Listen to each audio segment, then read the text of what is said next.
your way May 1st.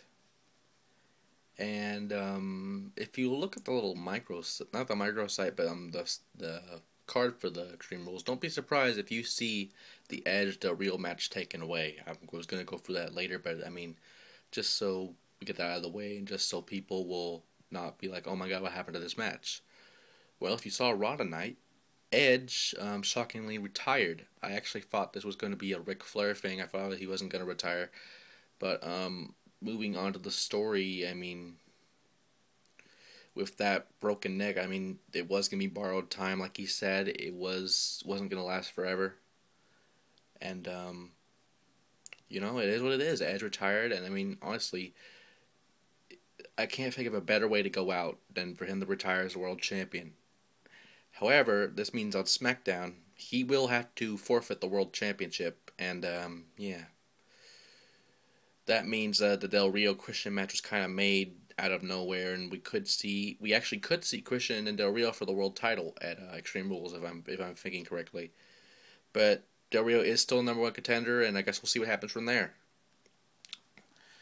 Now, there are two matches made. One is not on the actual Extreme Rules little part of the site there, but we saw it happen on Raw, and that is for the WWE Championship. A triple threat match. It will be The Miz versus John Cena versus R-Truth. And yes, I said R-Truth. The former NWA Heavyweight Champion has a shot of becoming WWE Champion. It's about damn time, to be honest, in my opinion. And for the past few months, R-Truth has been nothing more than a jobber and had a few United States title runs. He has a tag team title shot that he can cash in. I was wondering why he was in this to begin with, because he has a tag team title shot he can cash in with Johnny Curtis, who won NXT and won that tag team title shot opportunity. And with the lack of tag teams, you would expect R-Truth to do that, but hopefully R-Truth could do double duty if he did win this matchup.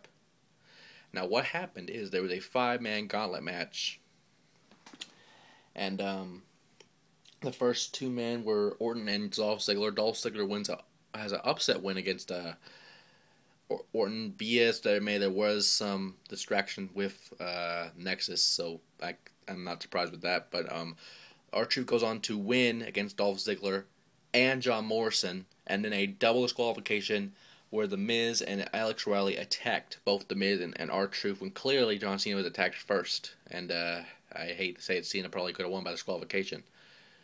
But regardless, it is a triple threat match with John Cena, R-Truth, and The Miz. Now, normally in these type of matches, they would not be benefiting the champion. But I say it doesn't benefit Cena at all, because Cena does not have to be in a decision at all. For all we know, R-Truth could pin The Miz. The Miz could pin R-Truth. Cena does not have to be involved in the decision, even though he's not the champion. The same can go for The Miz. R-Truth could pin John Cena, for all we know. Hopefully, that would happen. Hopefully, The Miz would... my picks for this matchup, anybody but John Cena. I would hate to see John Cena win this and go to WrestleMania as the champion, because honestly, he lost at WrestleMania. He didn't deserve this matchup in the first place. He has to earn it, even though he could just suck Mr. McMahon's dick again to even get a title shot in the first place. God damn it, it's fucking Cena. But yeah, anyone but Cena will win this match for sure. Now, Jerry Lawler beat Jack Swagger tonight to get a rematch with Michael Cole. And I still think Jerry Lawler beat Michael Cole. In fact, there is footage of Michael Cole tapping out. The only reason Michael Cole won is because of that general manager. That is the only reason the decision was reversed. Now,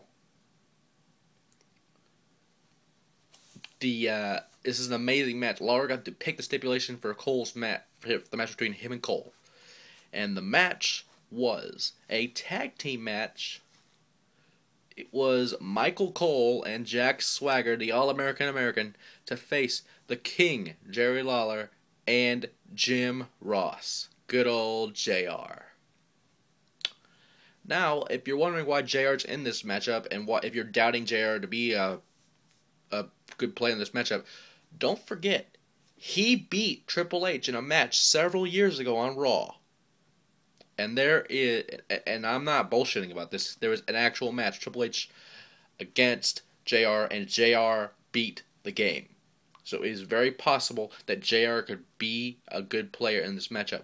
But what I see since Jack Swagger got poked like a bitch by the Miz, I mean, not by the Miz, but Michael Cole, there's going to be dissension in that tag team, which I think Jerry Lawler and JR will win this matchup, and JR and Jerry Lawler will get this situation rectified from WrestleMania.